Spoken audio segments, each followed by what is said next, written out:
सभी मित्रों को नमस्ते, जय श्री राम।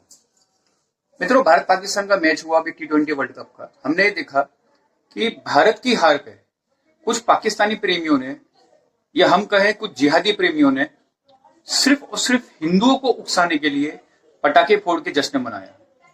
मैं ये इसलिए कह रहा हूं कि उसके बाद भी कई मैच हुए पाकिस्तान के, लेकिन हमने पटाखों की आवाज पाकिस्तान की जीत पे सुनने को नहीं मिली। तो ऐसा क्यों कि सिर्फ और सिर्फ भारत पाकिस्तान के मैच में ही पाकिस्तान की जीत पर पटाखों की आवाज सुनने को मिली?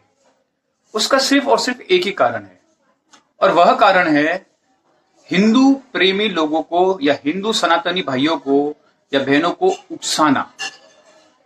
मैं आपको इस वीडियो के जरिए बताना चाहता हूं कि जिहाद, जो कि एक ऐसा शब्द हो चुका है, एक ऐसी बीमारी हो चुकी है पूरी दुनिया के लिए, जिससे पूरी दुनिया त्रस्त है। और भारत के अंदर भी कुछ जिहादी तत्व सिर्फ और सिर्फ भारतीय सनातनियों को उकसाने के लिए ये कार्य करना चालू कर दिया है, या हम यूं कहें जिहादी कार्य करना शुरू कर दिया है। तो आइए जानते हैं जिहाद के चरण, कि जिहाद किस तरीके से किन चरणों में कहां तक पहुंचता है। और हमें ये पता होना चाहिए कि जिहाद के किन चरणों के अंदर हम जी रहे हैं, या हमारे आसपास कौन सा चरण में जिहाद चल रहा है।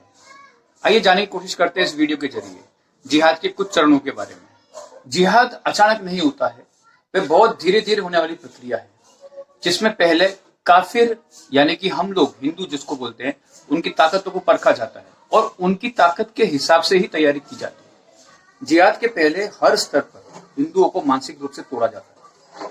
जिहाद चरण दर चरण चलने वाली अपने आप में एक प्रक्रिया है। तो पहले चरण की हम बात करते हैं कि उस पहले चरण में हमारे क्षेत्र के आसपास हम देखेंगे कि फल या कबाड़ी वाले या फिर कोई ना कोई लारी हम जो लॉरीज लेके चलते हैं, वो लोग हमारे आसपास आने शुरू होंगे और हमारी आर्थिक स्थिति को परखेंगे, हमारे घर की महिलाओं की क्षमता भी परखेंगे। उसी तरीके से जब चरण 2 आता है, तो उसमें हम देखते हैं कि हमारे आसपास के क्षेत्र में चादर फैलाकर मांगने वाले लोग बहुत आते हैं, या फिर कोई सूफी गीत गाकर मांगने वाले आने लगेंगे, या फिर कुछ दुआएं देंगे और भीख मांगेंगे। तो इस तरीके के लोग आएंगे। ऐसे तंत्र मंत्र जादू टोना वाले लोगों के चक्कर में कई सारे हिंदू लोग और हिंदू फैमिलीज उनके जाल में फंस जाते हैं।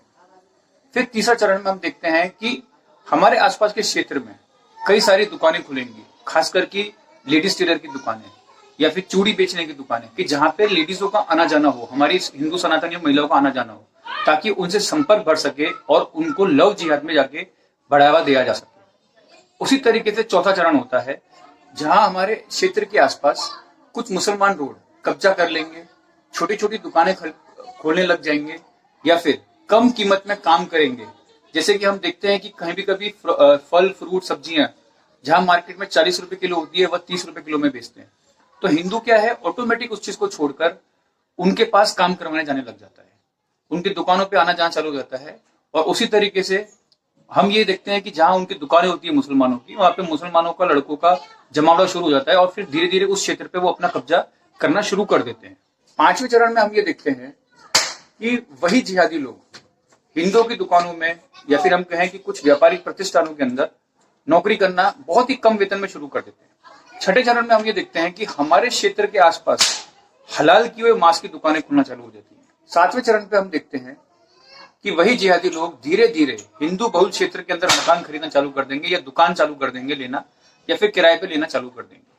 8वें चरण पे वही जिहादी लोग हिंदू लड़कों से काफी दोस्ती करते हैं, जिसमें वो हिंदू लड़कियों के परिवार का परिचय कर सके और किसी ना किसी बहाने जाके वो उनके घर पे जा सके, और फिर बाद में धीरे धीरे लव जिहाद शुरू कर सके। उसी तरीके से हम 9वें क्षेत्र में देखेंगे, 9वें चरण के अंदर, कि जिसकी वजह से वहां पे रह रहे हिंदुओं को उस क्षेत्र के आसपास समस्या होना शुरू हो जाए।